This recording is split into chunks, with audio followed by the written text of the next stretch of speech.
Viewers, আবার চলে আসলাম। বর্তমানে সবজি যে আবাদ হচ্ছে, বিভিন্ন জায়গাতে দেখবেন যে আসলে সবজি চাষের জন্য ওরকম ভাবে মাচা দিতে পারে না। দিন দিন বাংলাদেশের জনসংখ্যা বাড়তেছে। বিশেষ করে বাংলাদেশের কিছু অঞ্চল আছে, হাওর এলাকা, এই সমস্ত জায়গাতে মানুষের বসতির জন্য জায়গা খুব কম থাকে। সেখানে বসত বাড়ির আঙ্গিনায় ওনারা কিন্তু সবজি চাষের জন্য সেরকম হরাইজন্টালি মাচা দিতে পারে না। অনেকেই ছাদ বাগান করেন, ছাদ বাগানে কিন্তু হরাইজন্টালি মাচা দেওয়া খুব সমস্যা। এই জন্যই ইদানিং দিন দিন ভার্টিক্যাল এগ্রিকালচার বা উলম্ব কৃষি খুব জনপ্রিয়তা পাচ্ছে। আমি যখন 2019 সালে পিকেএসএফ এর একটি প্রকল্পের প্রজেক্ট ম্যানেজার হিসেবে প্রায় 1.5 বছর হাওরে, কিশোরগঞ্জ হাওরে, বিশেষ করে ইটনা, মিঠামন, অষ্টগ্রাম এবং নিকলিতে কাজ করেছি, তখন এই জিনিসটা আমি খুব গভীরভাবে উপলব্ধি করেছি। আসলে হাওরের মানে মানুষের বসতির জন্য জায়গা খুব কম থাকে। এটা জাস্ট লাইক রোহিঙ্গা ক্যাম্পের মতো। মানে আমি এমনও দেখেছি যে দুইটা বেড়ে মাঝখানে রাস্তা আমি কিন্তু এভাবে যেতে পারি না, আমাকে কিন্তু আড়াআড়ি ভাবে যাওয়া লাগছে, কারণ বসতের আঙ্গিনার জায়গা খুব কম। তখন আমাদের প্রজেক্টের একটা পুষ্ট নিউট্রিশন ঘাটতি পূরণ করার জন্য বসত বাড়ি সবজি বাগান একটা বড় কর্মসূচি ছিল। তখন আমি চিন্তা ভাবনা করে ভার্টিক্যাল এগ্রিকালচারটা এখানে শুরু করেছিলাম এবং কিছু নতুন নতুন প্রযুক্তি নিয়ে আসছিলাম, যেটা সে সময় পিকেএসএফ এবং পিকেএসএফ এর অধীনে এই প্রজেক্টে 19টা পার্টনারে খুব জনপ্রিয়তা পেয়েছে। আজকে এই ভার্টিক্যাল এগ্রিকালচার, বিশেষ করে সবজি চাষের মাচা, উলম্ব মাচার উপরে দুটি কথা বলার জন্য আমি আপনাদের সামনে উপস্থিত হয়েছি। যে সমস্ত জায়গাতে হরাইজন্টাল মাচা দিতে একটু সমস্যা হচ্ছে, সেখানে উলম্ব ভাবে মাচা দিয়ে অনায়াসে লতানো জাতীয় বিভিন্ন সবজি, যেমন সিম, লাউ, শসা, তারপরে আপনার মিষ্টি কুমড়া, ঝিঙ্গা, চিচিঙ্গা, করলা অনায়াসে চাষ করতে পারেন, জায়গা খুব কম লাগে। তো এটা আজকে এরকম কিছু প্রযুক্তি আপনাদের সামনে নিয়ে আসবো। সেটা হলো উলম্ব মাচা। আজকের হলো উলম্ব মাচা, সবজি চাষের, সবজি চাষের উলম্ব মাচা গুলা করতে গেলে কিছু কিছু টেকনিক আমি নিয়ে আসছিলাম। প্রথমে আমি যে জিনিসটা নিয়ে কথা বলবো সেটা হলো, 1 নম্বর হলো ত্রিভুজাকৃতি মাচা, ত্রিভুজাকৃতি মাচা, ত্রিভুজাকৃতি উলম্ব মাচা। আচ্ছা, এটার ফ্রেমটা হবে এরকম ভাবে, এটার ফ্রেমটা হবে, আমরা তো ত্রিভুজ জানি, প্রথমে বাঁশের চাটাই দিয়ে এরকম করে একটা নিচে এরকম এই শেপে আপনার বাঁশ চাটাই করে আপনার এভাবে মাচা তৈরি করতে হবে। বাঁশ দিয়ে এরকম চাটাই করে এরকম মাচা তৈরি করবেন, এরকম একটা স্ট্রাকচার তৈরি করতে হবে, এটা ত্রিভুজ আকৃতি। তারপরে হলো বসত বাড়ির যে কোনো জায়গাতে একটা বাঁশ, লম্বা হবে বাঁশ এখানে দিয়ে, এখানে একটা বস্তা, বস্তা এখানে সুন্দর করে বেঁধে দিয়ে এখানে মাটি দিয়ে দিবেন। মাটি দেওয়ার পরে সিমলাও দিবেন, সিমলাও এখান থেকে বেয়ে বা সুন্দরভাবে এখানে তারা করতে পারবে। এটা হলো ত্রিভুজাকৃতি মাচার ক্ষেত্রে।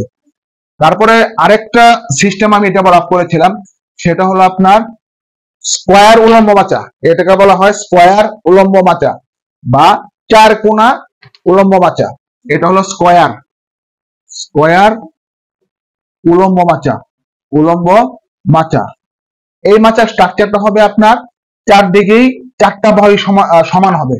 এটা হলো বর্গক্ষেত্রের মতো, চারটা বাহু সমান হবে, এরকম বাঁশের কঞ্চি দিয়ে এভাবে কেটে কেটে করতে হবে।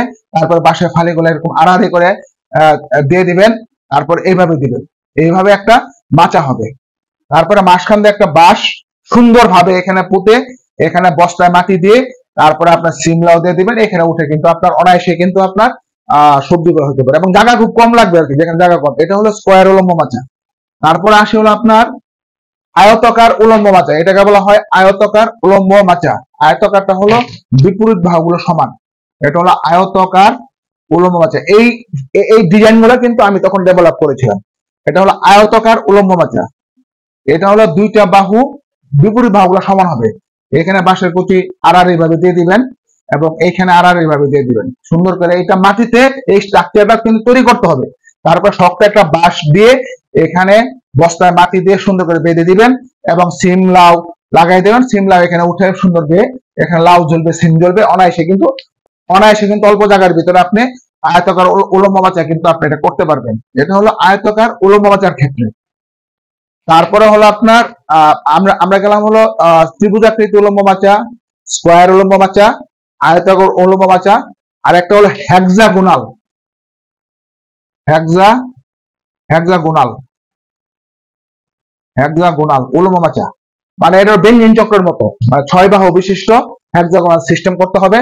বাঁশের কেটে এই চাটাই দিয়ে এরকম ভাবে একটা স্ট্রাকচার ডেভেলপ করতে হবে, এরকম ভাবে, মানে বাঁশ কেটে কেটে চাটাই দিয়ে। তারপর আপনি এখানে সুন্দর করে আড়াআড়ি ভাবে আপনি বাঁশের এইভাবে দিয়ে দিবেন আড়াআড়ি ভাবে, এবং এইভাবে আড়াআড়ি ভাবে চাটাই দিয়ে সুন্দর করে বেঁধে দিবেন। এটা হলো হেক্সাগোনাল উলম্ব মাচা। তারপরে এখানে একটা সুন্দর একটা বাঁশ দিয়ে দিবেন, বাঁশ দিয়ে এখানে বস্তায় মাটি ভরে দিবেন, এবং এখানে সিম লাউ লাগাই দিলে লতানো জাতীয় সবজি, সিম লাউ গুলো এখানে উঠে বেড়ে এখানে সুন্দর করে লাউ সিম মানে লাউ সিম হবে। তো এইভাবে যে স্ট্রাকচার গুলো দেখতে পাচ্ছেন, যে আসলে ত্রিভুজাকৃতি উলম্ব মাচা, স্কোয়ার উলম্ব মাচা, আয়তাকার রেক্টেঙ্গুলার আয়তাকার উলম্ব মাচা, হেক্সাগোনাল উলম্ব মাচা বা বেঞ্জিন চক্র উলম্ব মাচা, এইভাবে মাচা করে কিন্তু অনায়াসই অল্প জায়গার ভিতরে একটা মাচা করে আপনার লতানো জাতীয় সবজিগুলো এখানে চাষ করা যায়। তো এইভাবে কিন্তু হাওরে মানে সবজি চাষ, এবং এইগুলা কিন্তু ইচ্ছা করলে আপনি এত মানে ছাদের উপরেও করতে পারেন, এবং যেখানে জায়গা কম হরাইজন্টাল মাচা দেওয়া যাবে সেখানে উলম্ব মাচা দিয়ে কিন্তু অনায়াসে লতানো জাতীয় সবজি চাষ করতে পারেন। আজকে উলম্ব মাচার উপর আমার যে মানে সেশনটি আমি এখানে শেষ করছি। ধন্যবাদ সবাইকে। আমি কৃষিবিদ বশির আহমেদ। সবাই ভালো থাকেন, সুস্থ থাকেন। ধন্যবাদ সবাইকে।